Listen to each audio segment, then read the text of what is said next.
Good evening and welcome to Tucker Carlson Tonight. In just 2 days, newly selected White House Press Secretary Sean Spicer will travel west to speak at the University of Chicago, one of this nation's most prestigious and expensive colleges.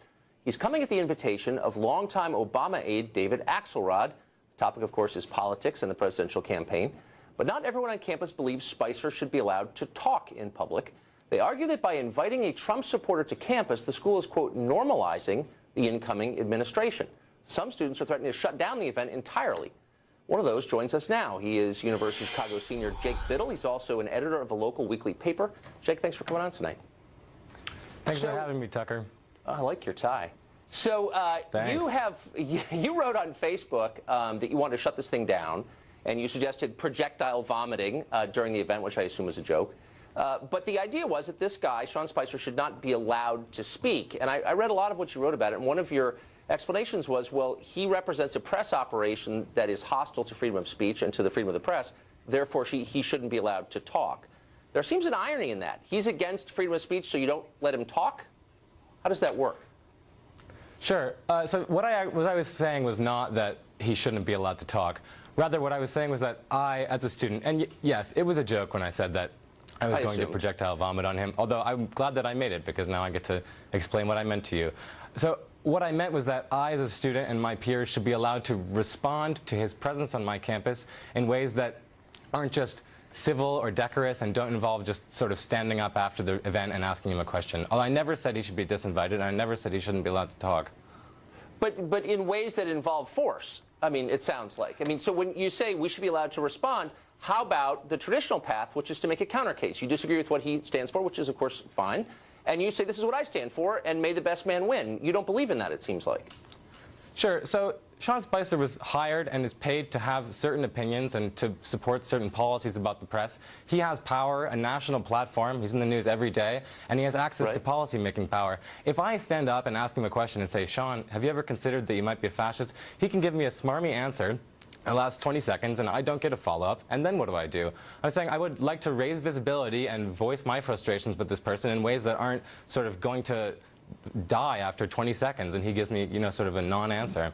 He's a spin doctor. I mean, you know. But that's a stupid question, though. Why are you a fascist? I mean, I'm not even sure we could agree on what that means. That was, How about specific? Like, you believe this, you're in favor of this policy. Here's why I think it's wrong or hurts America. Make your case. And in all the social media of yours that I've read today, I haven't seen you doing that. Instead, and you're clearly smart, I've seen you calling names, which seems to be kind of the way people respond now. Would it be better to make a case? Sure. So, I mean, I think that no matter what kind of case I make and no matter how good of a point I make to him, he has no reason to listen to me and no incentive to listen to me. I mean, this isn't about who's right. It's about who has power. And so I think that students in this country need to mobilize in ways that would actually get people that we like in office instead of sort of discussing in sanitized environments and, you know, in moderated conversations. Does that make sense? It sort of does. And just to help you elucidate it more, I want to put on the screen something that you wrote in your school newspaper. Recently, the independent school newspaper, you said this: now we are faced with a real crisis, this being the election of Trump. We must take real action and dispense with all this sophistry, all these abstract notions of civility, which are just Ivy League translations of the vulgar give Trump a chance. By real action, I mean donating money to the ACLU, to Standing Rock, to Planned Parenthood, calling your representative incessantly, protesting obsessively, flipping cars when Trump walks away from the Paris Climate Agreement, attacking racists you see attacking people in the supermarket, whatever it takes. So I've got a bunch of questions about this, but the first is, whose cars would you flip? I don't know yet. I mean, it depends on whether or not he walks away from the Paris Climate Accords. I mean, I think that if you dwell on the sort of more exaggerated or hyperbolic parts of this article, which is, after all, just an article, you're not going to get a chance to actually ask me what I think political action constitutes. I mean, all that this is meant to express, Tucker, is that... Wait a second. You were just explaining what it... I mean, first of all, let me say, having read things you've written going back to, you know, high school, because you've written a lot, you're a pretty articulate person with a precise command of the language, and presumably in an article this long, you could explain exactly what that action, what form it would take. And in this case, you said it takes flipping cars over. And my point is, someone paid for those cars. Like, those aren't your cars. And to destroy other people's property to make your political point isn't really a valid path, is it? Well, first of all, they flipped cars when the Cubs won. But secondly, Tucker, I mean, so I think that Yeah, it's an article, and I exaggerated. But I mean, I'm trying to explain now what I think I actually mean by political action that doesn't consist in sort of sanitized or moderated Q&A sessions or bipartisan roundtables at the Institute of Politics. And I think that you want to say that this way of engaging in politics is sort of a young, petulant thing among closed-minded liberals. But really, the sort of ancestry of this kind of action is the Tea Party. I mean, they staged massive demonstrations, they called their representatives incessantly, and they got people that they wanted in office through a grassroots mobilization. I mean, there was big money involved, but frankly, there was a lot of political participation in that. And so I don't think that it's fair to say that what I'm doing is sort of catastrophic or intolerant, when really what I'm trying to argue is that young people need to be politically mobilized in ways that don't just involve talking and asking questions and going back and forth. And like knowing things. So like, what about the Paris climate agreement do you like so much? So if America were not to participate in this climate accord, carbon levels would rise so much in the world that it would sort of put us past the point where we can bring it back down in a safe or efficient way. That suggests you know nothing about it. But let me just ask you this. Don't you Tucker, think... Just because I don't have the numbers on it doesn't mean I don't know anything about it. No, I'm saying, look, if you're going to... Look, here's my point, is that you're the editor of a weekly paper. People listen to you, and rather than explain, you know, here's why you ought to support the Paris climate agreement, your position is, if you don't believe everything I think I believe, even if I have no details, then I'm going to flip your car over. I'm going to vomit on you. Do you know what I mean? I'm going to commit an act of violence. I'm going to beat you up in a supermarket. That's not really debate. That's something dumber, no? Tucker, how could I possibly make the case to the Trump administration that he ought not to walk away from the Paris Climate Accords? I don't know by knowing what it is. I mean, that might help, but don't you think? What about how could I possibly make a point in a way that would make him want to listen to me? I mean, it's not about sort of who can make better points, and this guy has a platform. He has control of the country and can do whatever he wants, no matter what he wants. It's not about whether I can convince him and his administration that it's wrong. It's about whether I can make sure that he feels enough pressure that he won't do it and doom the future of our planet. So what you're articulating isn't politics, it's nihilism. You're saying that none of this matters. No, Tucker, it's all that's kabuki, absolutely wrong. And whoever has the gun is the guy in charge. That's basically what you're saying. Tucker, no, that's exactly what I'm not saying. I'm saying that I have convictions, and I would like to express them on terms that are not set by my opponent. Do you understand what I mean? Right. Well, I think we can all agree on these terms. Rational, elucidated, facts-based debate carries the day. And if you don't agree with that, and if you think vandalism carries the day, then we can't really have a conversation because we're just starting from places that are so different that it's not even worth it, right? Right. So you want to say that I won't hear the other side out and I won't participate in a rational debate. But the question is, how could I possibly participate in a rational debate with someone who literally controls the country? I mean, think about this for a second. No. Yes, I'm not sure vomiting on him is going to be the answer to that. Well, that might diminish you. You established this segment by telling me that that was a joke, and I agree with you. So I don't know why we're proceeding. Because I think, look, I'm almost out of time. Let me just say this last thing. I think you're smart. You probably have valid points of view. Maybe I disagree with them, but it might be better to explain what they are rather than start with, hey, if you don't like it, I'm going to hit you in the face, which is where you're starting from. That's fair, Tucker, but I mean, I think that you've sort of skirted around what my actual point is. And I mean, like, you've read my writings going back to high school. You should know that there's a tradition of hyperbole in writing that goes back, what, to Juvenal? No, I got the Rome. Hunter Thompson thing, but facts count too. Jake, thanks a lot for joining us. I appreciate it. Well, President-elect Trump is back in New York City after spending Christmas down at Mar-a-Lago in Palm Beach, Florida. Correspondent Peter Ducey is live outside Trump Tower in New York City with how the transition is shaping up. Peter.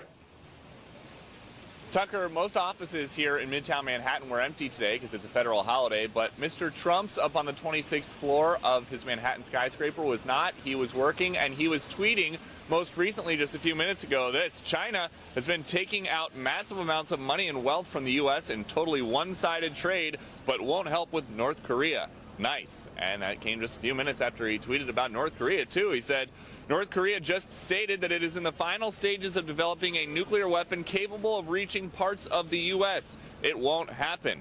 Now, he's talked a lot about China and North Korea, not so much about crime in Chicago, which was something else that caught his attention, and he blasted this out a few hours ago. Chicago murder rate is record-setting, 4,331 shooting victims with 761 murders in 2016. If mayor can't do it, he must ask for federal help.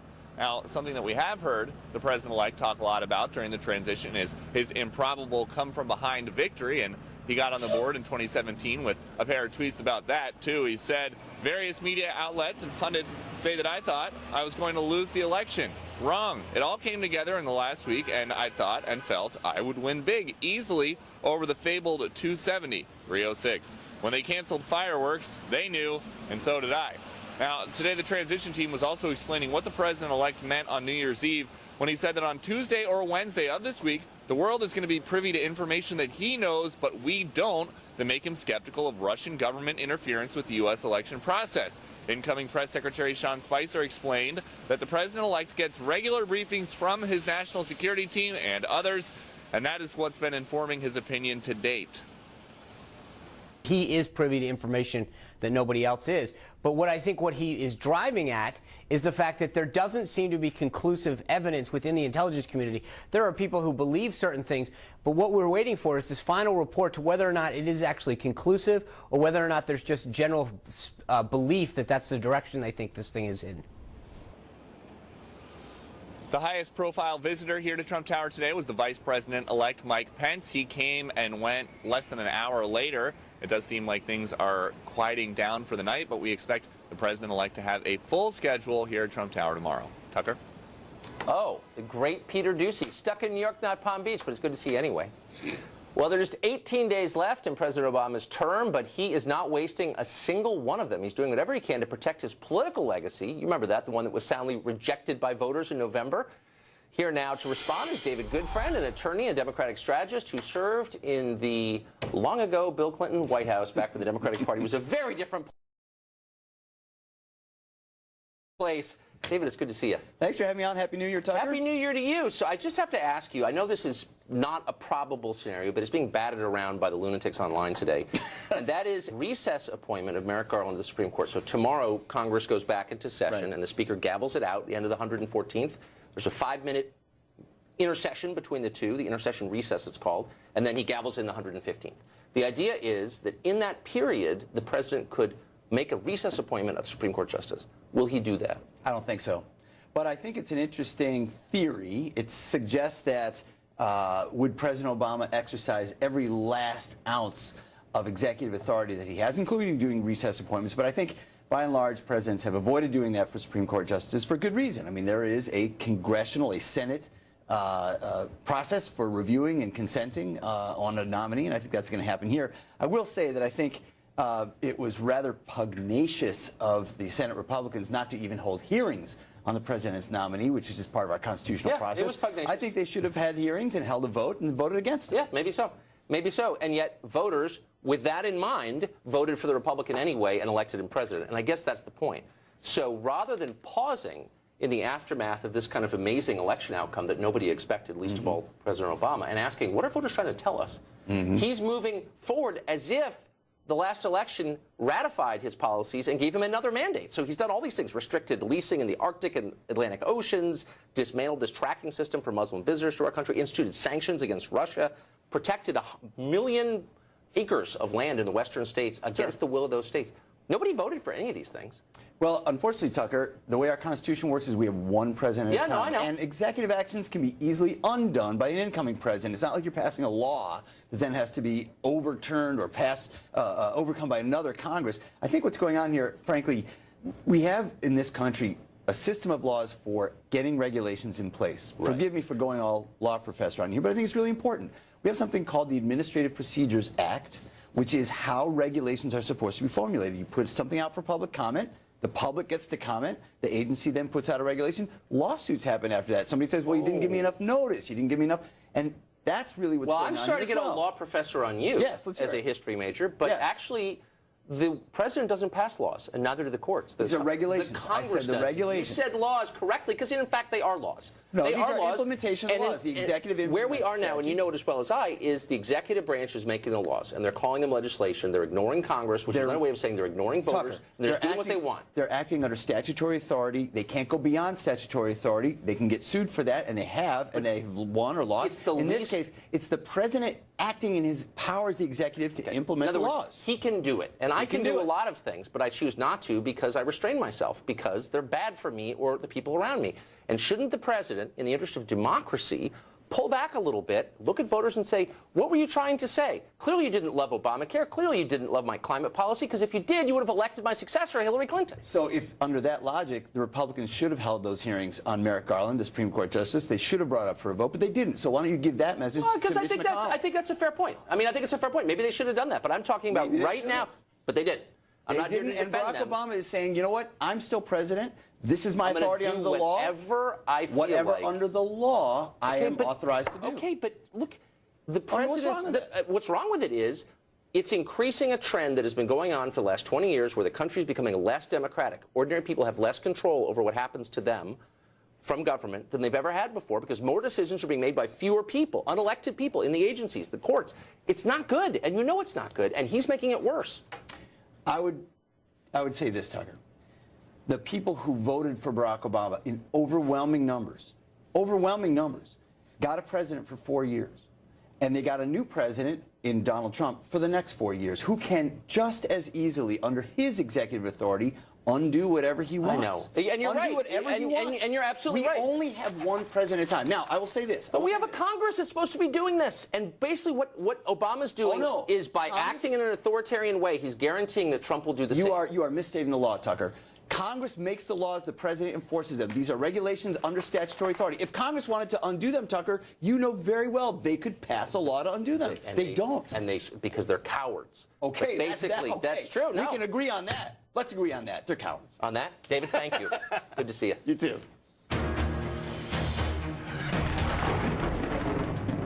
Now it's time for Twitter Storm, our nightly forecast of social media's most powerful weather patterns. Tonight, Mariah Carey, she's a singer, and she's getting attention on Twitter thanks to her poor lip syncing on New Year's Eve. It turns out she wasn't actually singing the song. We know that because she was caught on tape, apparently unable to hear the soundtrack.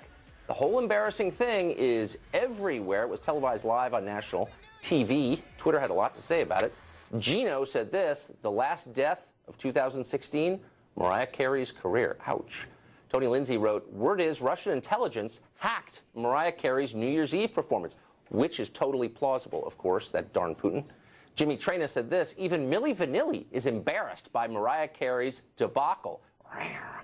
Brent said Mariah Carey made more money mumbling and being confused on stage for 3 minutes than I will make in my lifetime, which is probably literally true. I want that job. Clara Benin wrote, maybe Mariah Carey didn't give the performance that 2016 wanted, but she gave the performance that 2016 deserved.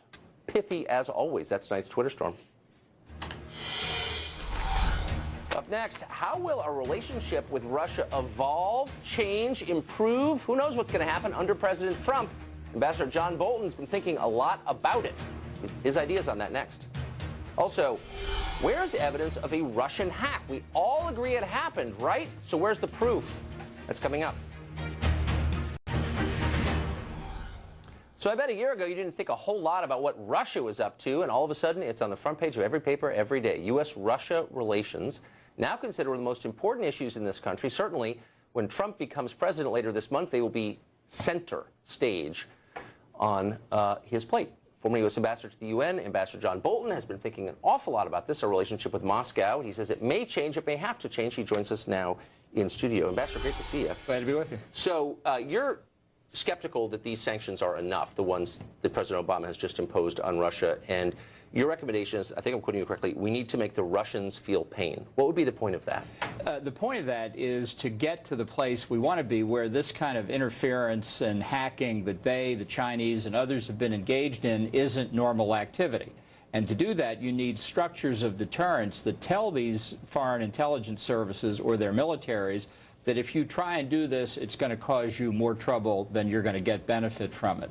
Because otherwise, we face the prospect that this is going to continue, it's going to expand, and that's trouble for us. We're not ready for it. We don't have adequate defenses. We don't have adequate offenses at the moment. So the North Koreans have been under, in effect, sanctions for 50 years, okay? And they're one of the poorest countries on the planet. I'm not talking about economic sanctions. No, but what's so interesting, though, is any kind of sanction. I mean, they have basically no contact with anybody but China, and yet they hack. They flooded the world with methamphetamine with counterfeit $100 bills. I mean, they caused a lot of mischief, even though they're a pariah. So why would it work with Russia? Well, because the theory is that they need to understand that we're simply not going to sit back and allow this to happen. And unfortunately, their experience over the past years is precisely that is what will happen. We don't see either evidence or commentary from the administration on what they've done in response not only to earlier examples of Russian hacking, but, for example, China stealing what are estimated to be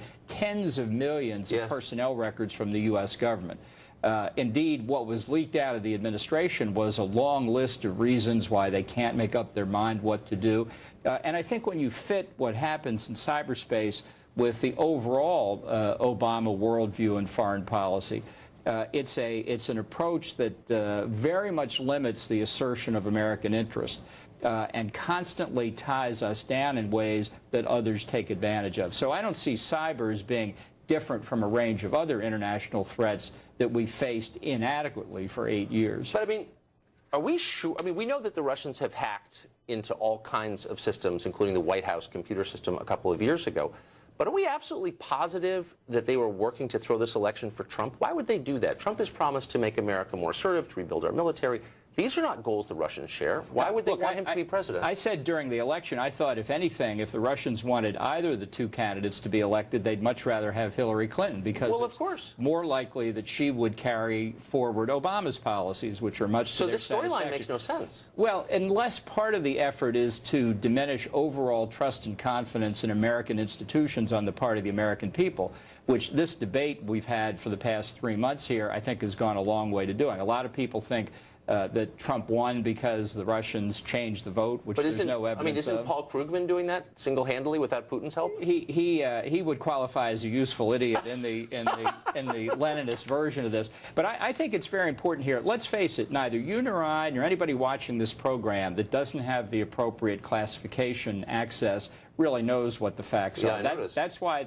But so talk's cheap. That's why this meeting between the president-elect and the intelligence community, I think it's supposed to be this week, where they go over the data, is going to be so important. I haven't seen it. I have talked to senators who have seen it. They think it's pretty clear Russia was involved. Let's see what the president-elect says. Yeah, I'm skeptical, but open-minded. Thanks a lot, Ambassador. Thank you. Great to see you. Up next, newspaper editorial says Trump is wrong to shrug off Russia's cyber attacks that undermined American democracy itself. But wait, are we sure that actually happened? And if so, how do we know? An editor from that paper is here. Well, President-elect Trump famously skeptical over the idea the Russians meddled in our presidential election. While some are not buying his denial, we've yet to see any actual proof that they did. In fact, just moments ago, our friend and colleague Sean Hannity interviewed Julian Assange, the founder of WikiLeaks. The interview airs tomorrow at 10 p.m. Eastern on this channel. But here's what he told Sean about the source of those Clinton emails. Watch. Can you say to the American people unequivocally that you did not get this information about the DNC, John Podesta's emails? Can you tell the American people 1,000% you did not get it from Russia or anybody associated with Russia? We can say, we have said repeatedly over the last 2 months that our source is not the Russian government, and it is not a state party. Interesting. There's a lot more news than interview. It's going to air tomorrow at 10 o'clock on Hannity. You heard it right there. WikiLeaks says Russia is not behind all of this. Some are not buying that. The Philadelphia Inquirer editorial board even asked, whose side is Trump on? Here now is Paul Davies. He's deputy editorial page editor of that paper. And so, Paul, thanks a lot for joining us today. So you all wrote this pretty florid editorial today, excoriating Trump for not taking this seriously. This was an attack on our democracy, on a free and fair election. How do you know exactly that Russia was behind this? Well, the President Obama has announced it, and the intelligence communities have said that was their assessment. But they haven't offered any actual proof of it, and most of the accounts we've received about how they know this have been anonymously sourced. So, I mean, as a journalist, are you comfortable taking at face value the assurances of anonymous government officials about something that's important? Well, it's not just the president and the intelligence community. I mean, Senator McCain, Senator McConnell, they've also come out. they've seem to have heard the briefings. I obviously haven't heard the briefings. I don't think the president would be taking actions or issuing sanctions against Russia or kicking Russians out of the country if he wasn't pretty sure about the evidence. Okay, so you just have faith that the president would not have a political motivation to do this, that nobody involved would have any other motive, that they all must be telling the truth? Is that what you're saying? The president, they talked about this back in September. It's not before the election. Before the election, there was even talk about the Russians being involved in the hacking. Right. So, I mean, they were mad, of course, because emails from the DNC were leaked to WikiLeaks somehow, and then emails from John Podesta's personal Gmail account were leaked, and some of those details were embarrassing. And I think it's on the basis of that that people are saying this election was hacked. So which of those facts that fell into the public view do you think Americans shouldn't have known before they voted in November? I mean, the troubling point and the point of the editorial was that if there's hacking going on and it's interfering with our elections, and another country is doing that, that's a problem. That's a problem. It undermines our democracy. And the point is, if President-elect Trump is just sort of shrugging it off and telling everybody to move on, and it's not a big issue, that is the troubling aspect. And the point is, we should have the hearings, and we should get to the bottom of what happened. Yeah. And as much that can be disclosed should be disclosed. I agree with you on pretty the much fact everything that the you just said. The fact that the intelligence communities have said this, the intelligence communities have released this information, and I don't think they just go out and just release stuff and provoke a country just over politics. That strikes me as very that's never happened before. I mean, come on. But let me just ask you this. You said everything. I mean, I agree with you. I want to know more. We all do. But you said this affected our election, and I'm not exactly sure how. Are you suggesting that the voting machines themselves were rigged, or are you referring to those emails? And if you are referring to the emails, are you saying that we shouldn't have seen those before we voted? If it influenced the election and caused people to vote one way or the other, that's the impact of what happened. That they're trying to get in and set the election. How did that influence people to vote? How did that happen? I mean, you're making this allegation. Explain how it happened. If people think that because after they read those emails that somehow they're influenced to vote one way or the other, then it influences their vote. I mean, I don't have a document that says, 10% of the people voted for Trump or voted against Clinton because of that. Right. No, it's speculation. But so you're saying that you wish those emails, as a journalist. No, but hold on. This is an important point. This is the point. Are you saying you wish those emails had not gone into the public sphere, that we hadn't seen those emails, that we'd had less information when we voted? Is that what you're saying? That has nothing. That's not what we said at all in the editorial. I mean, well, I'm all for having information out there to find out. The public should be fully informed when they go to. So why are you upset about what happened during the election? We got more information. What I'm upset about is that What I'm upset about is that President-elect Trump, it just seems to be blowing the whole thing off and telling everybody to move on. Well, wait a second. Relationships and connections to Russia and his friendship with his appointment to the Secretary of State and other friends that he's appointed, and his ties and his positive assessment for Putin is what's troubling. That's the part. I get that you don't like Putin and you don't like Trump, but you said, and I'm reading your editorial right here, you said, instead of standing up for the bedrock of U.S. democracy, free and fair elections, and then you said Trump has a cavalier attitude regarding Russia's efforts to undermine American democracy. And I just want to get right to the nub of what you are saying. How exactly, specifically, did they prevent that from being a free and fair election? How did they undermine our democracy? By telling us things that you think we shouldn't have known? Yeah, if they're hacking into the computer systems and releasing information that influences our elections, that's troubling. Okay, so let me ask you the last question. If you could go back and undo that, would you do so? Would you make it so American voters didn't know the information they got from the WikiLeaks emails? I don't think a foreign country should be meddling in our You're elections. not answering my question. I mean, regardless of what information is hacking what, that is the point. That is the main point. Do you think it was a good thing or a bad thing that we knew that information before we voted? I mean, it depends on where you're coming from. If you want to know that information. How about as a voter? I don't know. Yeah. As a voter, is it better or worse to have that information? Having all your information is what you want from a voter, but having it hacked by a foreign government is not what you want. So you like the ends but not the means?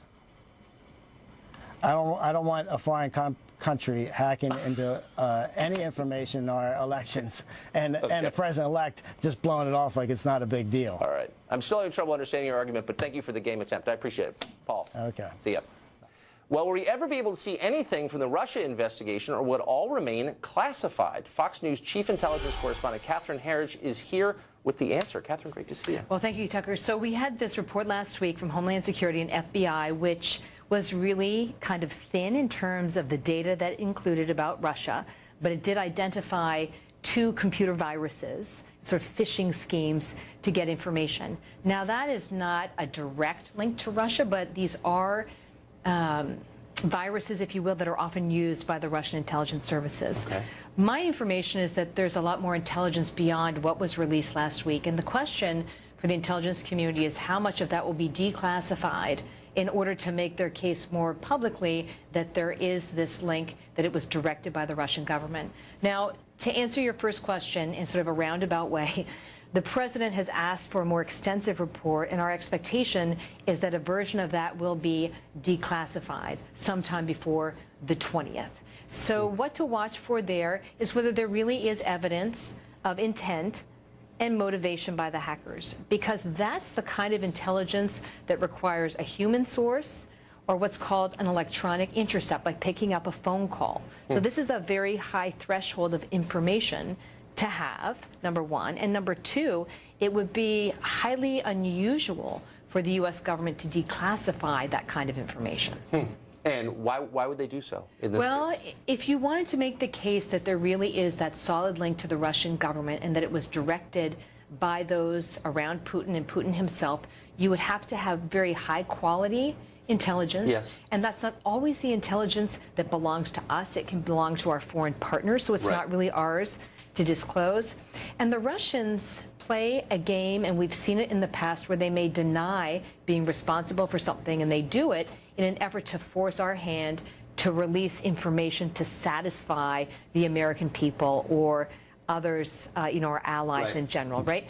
But when that happens, you burn the source and you burn the method, and that's really to Russia's advantage. So it's a real balancing act. But again, the thing to watch is intent and motivation, because that is the kind of intelligence that requires a human source or picking up a phone call, and that's very hard to get. And you also have to be very reluctant to burn that source for the future. This is why the Russians are such good chess players. Yes. I think. Exactly. Catherine Herridge, great to see you, as always. Well, some teachers around the country have abused students in some pretty appalling ways, but then go on to new classrooms in new cities, and no one is the wiser. How big is the problem? A big problem, it turns out. An investigative reporter who just spent a year looking into this joins us next with details. Stay tuned. Well, this is one of those stories it's hard to believe is real, but it is. Across the country, teachers who've been kicked out of their classrooms, often for sexual abuse of students, are finding their ways back into other classrooms in other schools. USA Today just released the findings of a year-long investigation, an amazing series, into education officials putting kids in harm's way by making it easier for abusive teachers to find new jobs. Here now is USA Today investigative reporter Stephen Riley, who wrote it.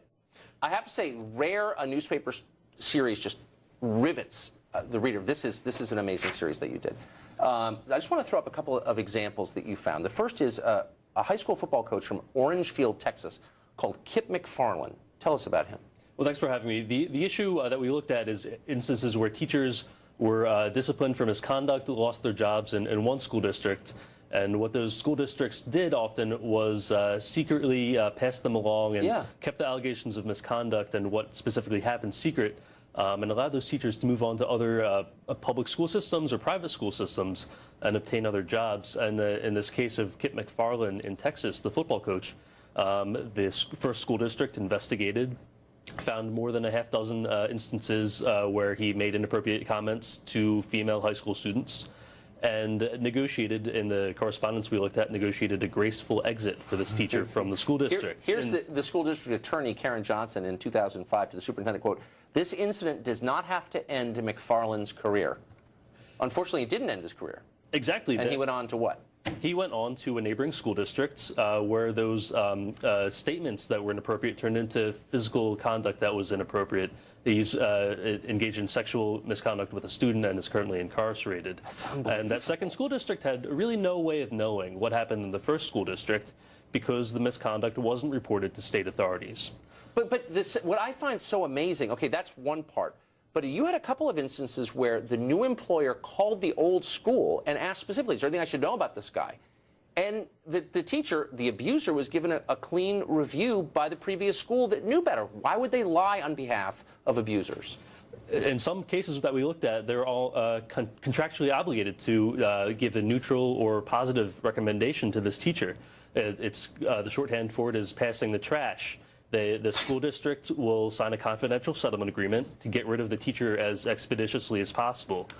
So in exchange for the teacher leaving the school district will agree not to tell prospective future employers what actually happened and what ended that teacher's employment at the school district. This is unbelievable. So there's a guy in New Jersey in the Montville Township Public Schools, Jason Fennis. He signed a contract stating that only his positions and dates of employment would be given to future employers. And then he went on to a private school, and what happened? He abused children at that private school, and he also recently pled guilty to molesting children once he arrived at that private school. So the public school had knowledge of misbehavior. They didn't want that teacher around their students anymore, but they just simply made him another school system's problem. I assume he was being protected by the union in this case. That plays a part in it. It's incredibly expensive and difficult to go through the proper channels in some cases to get rid of a problem teacher. And that's often why we see some of these agreements. That's just unbelievable. This is really a great series. I cannot recommend it more highly. It lives on the web forever. And if you're watching this, you should read it in case you're in a good mood and want to change that. Stephen Riley, great piece. Thanks for having me. Thanks. Well, does your boss make you stay on top of work emails from home? In France, there's a new law that you may want to show your boss tomorrow morning. It may work only in France, though. Plus, Ed Henry joins us in the friend zone. You saw him all last week. He's back. Well, here's something new. Ignoring work emails from home is now the law in France, which is a country in Europe. New legislation lets employees unplug from work emails while off the clock without any fear of losing their jobs or any fear of sanctions at all. French lawmakers pointed to a study from the University of British Columbia that shows people who are told to check their emails only 3 times per day were, not surprisingly, less stressed than their counterparts who are always checking their email. That's, of course, true. Another study found that people who don't work at all are far less stressed than people with jobs. Well, there's no word on the effect on productivity, something that apparently is not a concern in France. Well, it's time now for the Friend Zone, the afternoon minute at the end of the show. We're joined tonight by Ed Henry, who took over this set all last week. I was in Davos with other world leaders charting a course for globalization. Yeah, Angela Merkel and I were talking about you in the sauna. But when I got back, that's scary. My producers were so upset by the tyranny you imposed. No. They said the whole time it was Perrier, not Pellegrino, unreasonable demands, no, you know M&Ms in the bowl and all that. They're playing us against each other, my friend, because this is the friend zone. They said the opposite. They said they were so happy to have me. They can't wait to have me back. But I tell you, as soon as I got here tonight, I was reminded I am a mere fill-in. Just a couple of nights ago in this very studio in New York, I had an entire anchor desk. Now, as you can see, I am relegated to a chair. I have just a chair. And they told me, Tucker, that you're the one who said, make sure, remind him who's the host of this show. So. Actually, I heard you were great, and they loved you. Well, was it fun? Did you like it? I enjoyed it, and I was trying to take your staff out to lunch last Friday. Well, that's pretty nice. And part of it was kind of showing you up a little, I guess, but in all seriousness, that's true. They were really nice to me, and I thought, like, they made me look really good, so I should go out of my way. It's the end of the year. And half the staff got sick, or allegedly sick. Maybe it was like a 3-day weekend for New Year's, and didn't show up on Friday. I'm not trying to get them in trouble, but I guess maybe I just did. But I think they were all very sick, by the way, for our boss. They were all very sick. And so we had to cancel the lunch. We had to cancel. We're going to do it again. They should have been eating your mother's cooking. I was watching Fox and Friends. Do we have tape of this? Ed's mom was on Fox and Friends whipping up something. Do we have video? There it is. We're just feeding the ego now. At this point, she's on Facebook telling her friends that she might get a cooking show on Fox. Abby Huntsman is feeding it. Now Tucker is endorsing it. I mean, Christine Henry may have a bigger footprint. There she is on Christmas as well with my dad and other family members. But she may have a bigger footprint at Fox than me.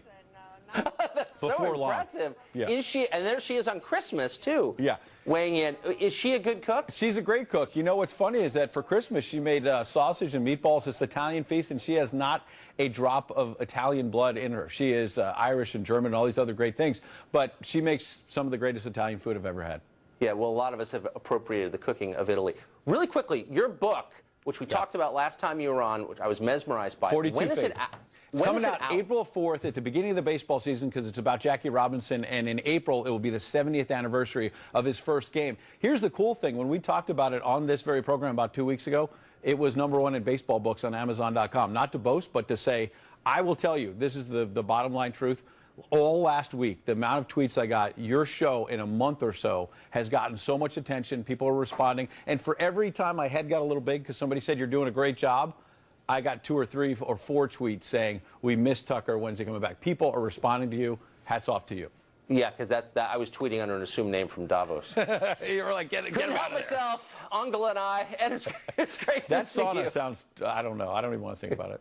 It was wild. Thanks a lot for doing Good to that see you, last week. buddy. It was really nice of you. Coming up, it's almost time for news abuse. Keep sending examples on Twitter to @TuckerCarlson or email tuckercarlsontonight@foxnews.com. Got some good ones coming up. Time for news abuse. We asked you to send us the most egregious examples of media bias and dumbness you have seen, and of course there's a lot to choose from. Laissez Cher sent us this headline from the Washington Post. Russian operation hacked a Vermont utility showing risk to U.S. electrical grid security, officials say.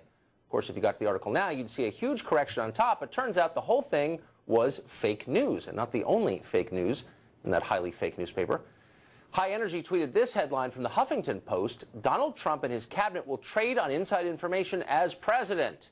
And yet the first sentence of the piece says this, and we're quoting, actually, I don't know that Donald Trump will take advantage of the inside information he will have access to as president, but no one knows that he won't. Which is the new standard, I guess. Can you disprove it? Okay, it must be true.